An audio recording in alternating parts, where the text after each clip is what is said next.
One of the things I never thought about, and it's true when you start thinking about it, you said that George Lucas is the greatest independent filmmaker ever. Yeah. And tell us why, and the merchandising that's connected to that. Yeah. Like George Lucas is an extremely savvy businessman as well as filmmaker. Again, like it's really tough to kind of doubt his chops when it comes to creating films. I think that he is, incredibly talented and has revealed that talent many different times. He's a technologist, but I think like one of the most interesting aspects of his life and in his career and how he's been able to make stuff is how he actually gets these movies made. And so a very good example for that was that he held on to the sequel rights when he made the original Star Wars.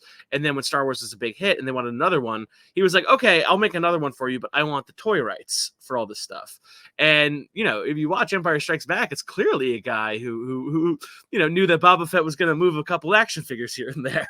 And a nice thing about it was also that as he decided to kind of make the prequels, he really bet on himself. Like that was not a studio funded enterprise. He basically through Lucasfilm went to the toy manufacturers and were like, hey, I'm about to release a new Star Wars movie and you can get the toy rights for it if you give me $200 million.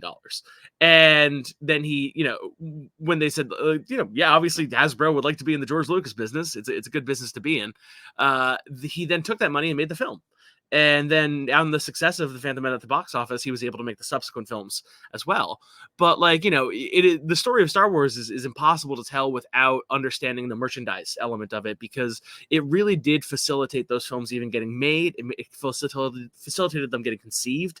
And it had a fairly substantial impact on the industry as a whole. After you can see echoes of what they accomplished with those films throughout lots of elements of the industry. Even just looking at Hasbro, you can look at their annual balance sheet and like there's a spike every time there's a new Star Wars film out in the early 2000s. And then when they stopped having those spikes, when the film stopped coming out, Hasbro was like, okay, well, what are we going to do now? And so they actually kind of were like, well, we can do this ourselves. And that's where the Transformers films came from. And then that's where My Little Pony came from, where they realized that having a subsequent media, a film operation, even throughout films that had at times diminishing returns towards the end, was able to bolster their toy sales so substantially that like it kind of didn't matter how well the movie did.